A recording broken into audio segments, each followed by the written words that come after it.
Welcome back to my mini vlog. ನನಗಂತೂ full shock, ಯಾಕಂದರೆ ಯಾವತ್ತೂ ಬರ್ದಿದ್ದವಳು ಹೇಮಾ ಆ ಬ್ರಾಂಚಿಂದ ಈ ಬ್ರಾಂಚಿಗೆ ಬಂದುಬಿಟ್ಟಿದ್ದಾಳೆ. ಸೊ ಯಾಕಂತ ಕೇಳಿದ್ರೆ ಹೇಮಗೆ ಫುಲ್ಲು ಜ್ವರ ಬಂದುಬಿಟ್ಟಿದೆ.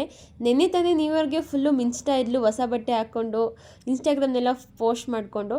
ಬಟ್ ಆ ದೃಷ್ಟಿನೇ ಆಗಿರಬೇಕೇನೋ, ಫುಲ್ಲು ಜ್ವರ ಬಂದುಬಿಟ್ಟಿತ್ತು. ಪಾಪ ಅವಳು ಫೇಸ್ ನೋಡೋಕ್ಕೂ ಆಗ್ತಿಲ್ಲ, ಕಣ್ಣೆಲ್ಲ ಉತ್ಕೊಬಿಟ್ಟಿತ್ತು. ಸೊ ಬಂದು ಇಂಜೆಕ್ಷನ್ ಹಾಕಿಸ್ಕೊಂಡು ಹೋಗ್ಬೇಕಾದ್ರೆ ನಂಗೆ ಚಾಕ್ಲೇಟು ಕೊಟ್ಟು ಹೋದ್ಲು. ಇಲ್ಲಿ ನೋಡಿ ಐಶ್ವರ್ಯ ರೈ ಅವ್ರು ಏನು ಮಾಡ್ತಿದ್ದಾರೆ ಅಂತ ಹೇಳಿ, ತಲೆನೋಯ್ತಿದೆ ಅಂತ ಹೇಳಿ ಎಣ್ಣೆ ಹಾಕೊಳ್ಳೋಣ ಅಂತ ನೋಡಿದ್ಲು. ಬಟ್ ಅದು ಗಟ್ಟಿಯಾಗಿದೆ ಅಂತ ಹೇಳಿ ಮ್ಯಾಚ್ ಬಾಕ್ಸಲ್ಲಿ ಮೆಲ್ಟ್ ಮಾಡ್ತಿದ್ದಾಳೆ. ಸೊ ಯಾರಿಗಾದ್ರು ಈ ಟ್ರೆಕ್ ಗೊತ್ತಾ? ಸೊ ಅದಾದಮೇಲೆ ನಿನ್ನೆ ಮಿಕ್ಕಿರೋ ಕೇಕ್ನ ತೊಗೊಂಡು ಬಂದು ನಾನು ಇಬ್ಬರು ತಿಂದಾಕ್ಬಿಟ್ಟು ಟೇಸ್ಟ್ ಬಗ್ಗೆ ಹೇಳಬೇಕು ಅಂತ ಹೇಳಿದ್ರೆ ಸಿಕ್ಕಾಬಟ್ಟೆ ಚೆನ್ನಾಗಿತ್ತು. ಸೊ ಅದಾದಮೇಲೆ ಮತ್ತೆ ನಾನು ಆಂಟಿ ಅದೇ ಜಗಳ, ಅದೇ ವಾರು. ಸಿರಂಜ್ ಪೇಪರ್ನ ಡಸ್ಟ್ಬಿನ್ಗೆ ಹಾಕ್ದಾಗ ಯಾರು ಕೆಳಗಡೆ ಆಗ್ತಾ ಇರೋದಂತ ಹೇಳಿ, ನಾನು ಒಬ್ಬಳೇ ರೀತಿಲಿ 3 ಜನ ಇದ್ದಾರೆ, ಹೋಗಿ ಹೇಳಿ ಅಂತ ಹೇಳಿದೆ. ಸೊ ಅಂತಿಂತು ನನ್ನ ಟೈಮಿಂಗು ಆಗೋಯ್ತು ಕೂಡ. ನಾನು ಬಾಯ್ ಮಾಡಿ ನಾನು ಮನೆಗೆ ಹೋದೆ. ನನ್ನ ತಂಗಿ ಪಾತ್ರೆ ಬೆಳಗ್ದಂಗೆ ಸುಮ್ಮನೆ ಕೂತಿದ್ಲು. ಸೊ ಸ್ವಲ್ಪ ಬೈದಿ ಹೋಗಿ ಪಾತ್ರೆ ಬೆಳಗು ಅಂತ ಹೇಳಿದೆ. ಬಟ್ ಆಮೇಲೆ ಸ್ವಲ್ಪ ಬೇಜಾರಿತ್ತು, ಅಷ್ಟು ಪಾತ್ರೆ ಇತ್ತು, ಒಬ್ಬಳೇ ಬೆಳಗ್ತಾ ಇದ್ಲು ಅಂತ ಹೇಳಿ. ಬಟ್ ಇವತ್ತಿನ ವ್ಲಾಗ್ ಇದಾಗಿತ್ತು.